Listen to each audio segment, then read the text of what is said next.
আসসালামু আলাইকুম ওয়া রাহমাতুল্লাহ। প্রিয় বন্ধুরা, আপনারা যারা রফিকুল ইসলাম মাদানির এই বক্তব্যটাকে কেন্দ্র করে যারা পুরো ফেসবুকে সোশ্যাল মিডিয়ায় বিতর্কিত করছেন, তাদের উদ্দেশ্যে আমি ছোট্ট কিছু কথা বলবো। তাদের উদ্দেশ্যে আমি কিছু কথা বলতে চাই। সেটি হচ্ছে, মনে করেন যারা রফিকুল ইসলাম মাদানি হুজুরের ভক্ত, আর দ্বিতীয় পয়েন্ট যারা শায়েখে চরমনার ভক্ত। দুইটা গ্রুপ, দুইটা দল। প্রথম পয়েন্টটি হচ্ছে, রফিকুল ইসলাম মাদানি হুজুর তিনি বক্তব্যের মধ্যে তিনি বললেন যে যখন তাকে গোয়েন্দারা তাকে জিজ্ঞাসা করছে যে গরম বক্তব্য দেয় এরকম কিছু ব্যক্তির লিস্ট করেন।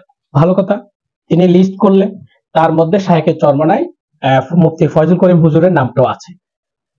তিনি এইভাবে বক্তব্য দিয়ে বললেন যে মানে আল্লাহর কসম বা শপথ করে বললেন যে শায়েখে চরমনার নামটা ক্রস মানে কেটে দিলেন। আসলে বিষয়টা হচ্ছে, এই মুহূর্তে এসে 5 আগস্টের পরে, এই কথাটা কিন্তু 5 আগস্টের আগে না, 5 আগস্টের পরে এই মুহূর্তে এই কথাটা বলার মূল পয়েন্টটা কি? যারা রফিকুল ইসলাম মাদানি হুজুরের ভক্ত আছে তাদের কাছে আমার একটি প্রশ্ন, সেটি হচ্ছে, মনে করেন হুজুর যে বক্তব্যটা দিয়েছে ওদের মূল বিষয় তোলা হচ্ছে যে শায়েখে চরমনার নামটা কেটে দিলেন, বাকি নামগুলো কেটে দিলেন না। এর দ্বারা রফিকুল ইসলাম মাদানি হুজুর কি বুঝাতে ছিলেন? মানে উনি বুঝাতে চেয়েছেন যে শায়েখে চরমনায় আওয়ামী লীগের দালাল। 1 নাম্বার পয়েন্ট এইটা রফিকুল ইসলাম মাদানি এই কথাটা বুঝাতে চেয়েছেন। ভালো, এইবার আসেন, যারা শায়েখে চরমনার ভক্তবৃন্দ আছেন তারা আবার এই কথাটাকে নিয়ে ফেসবুকে বিভিন্ন ভাবে মানে পোস্ট, স্ট্যাটাস যেভাবে পারতেছে পোস্ট করতেছে। কিন্তু আপনাদেরকে জানা উচিত যে শায়েখে চরমনাইকে নিয়ে তিনি যে বক্তব্য দিলেন সেটার বিরোধিতা না করে আপনাদের উচিত যে এই স্বৈরাচার এই হাসিনাকে পতনের জন্য 5 আগস্টের আগে, স্বৈরাচার সরকারের পতনের আগ পর্যন্ত মাঠে কে ছিল, এই জিনিসটা আপনাদের প্রচার করা দরকার ছিল।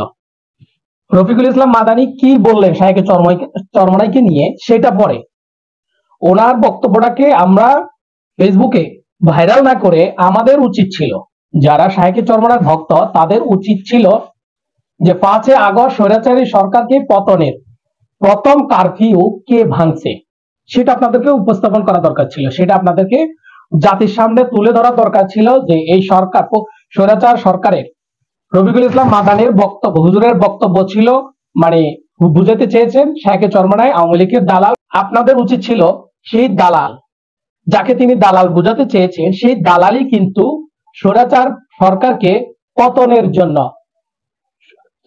জুলাই থেকে আগস্ট 5 আগস্ট পর্যন্ত মাঠ ছাড়ে নেই। 1 নাম্বার কথা, আপনারা এই জিনিসগুলো প্রচার করুন।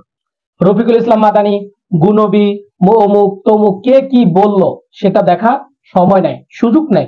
আপনারা যারা শায়েখে চরমনার ভক্ত আছেন আপনারা আপনাদের পজিটিভ যে কাজগুলো আছে সেগুলো প্রচার করুন। দেখবেন যারা বিতর্কিত করতে চায় শায়েখে চরমনাইকে তারা অটোমেটিক দমিয়ে যাবে।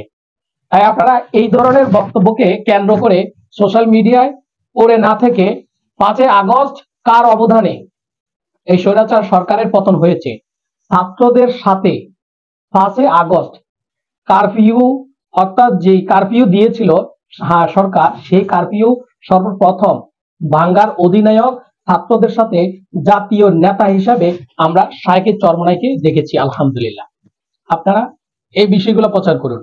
এই বিতর্কিত বিষয়গুলো নিয়ে পড়ে থাকার কোনো দরকার নাই, এতে কোনো লাভ হচ্ছে না, এতে নিজেদের মধ্যে ক্ষতি হচ্ছে। হেফাজত এবং চরমনায় দীর্ঘদিন একটা দূরত্ব ছিল, সেই দূরত্বটা আলহামদুলিল্লাহ 5 আগস্টের পরে অনেকটা কমে আসছে। এর মধ্যে যারা এই হেফাজত এবং চরমনার মধ্যে ফাটল তৈরি করতে চাচ্ছে তারা কারা? প্রিয় দর্শক, আপনারা একটু সচেতন হন। এসব বিতর্কিত বিষয়ে কান না দিয়ে, মনোযোগ না দিয়ে, আপনারা যারা ইসলামী আন্দোলনের কর্মী আছেন, নেতা কর্মী আছেন এবং হেফাজতের যারা একেবারে প্রকৃত পক্ষে যারা হেফাজতের কর্মী তাদেরকে বলি, ভাই চরমনায় হেফাজত একই গাছ একই গোড়া, এখানে ফাটল তৈরি করার কোনো সুযোগ নেই। যারা ফাটল তৈরি করতেছে এরা হচ্ছে যে থার্ড পার্সন অর্থাৎ তৃতীয় একটি গ্রুপ, এরা কারা আপনাদেরকে ভালো করে যাচাই করতে হবে। হেফাজত চরমনাই এক আছে, থাকবে ইনশাআল্লাহ। এদেরকে ফাটল তৈরি করার কোনো সুযোগ নাই। আমরা চাই প্রকৃতপক্ষে যারা হেফাজত ইসলামের কর্মী এবং শায়েখে চরমনাই ইসলামী আন্দোলনের কর্মী, তাদের মধ্যে যেন কোনো ভেদাভেদ, কোনো সমস্যা যাতে ঝামেলা তৈরি না হয়। আপনারা যারা আমার এই বক্তব্যের সাথে একমত, অবশ্যই ভিডিওটি শেয়ার করে দিবেন। ধন্যবাদ সবাইকে। পরবর্তী ভিডিওতে আবার দেখা হবে। আসসালামু আলাইকুম ওয়া রাহমাতুল্লাহ।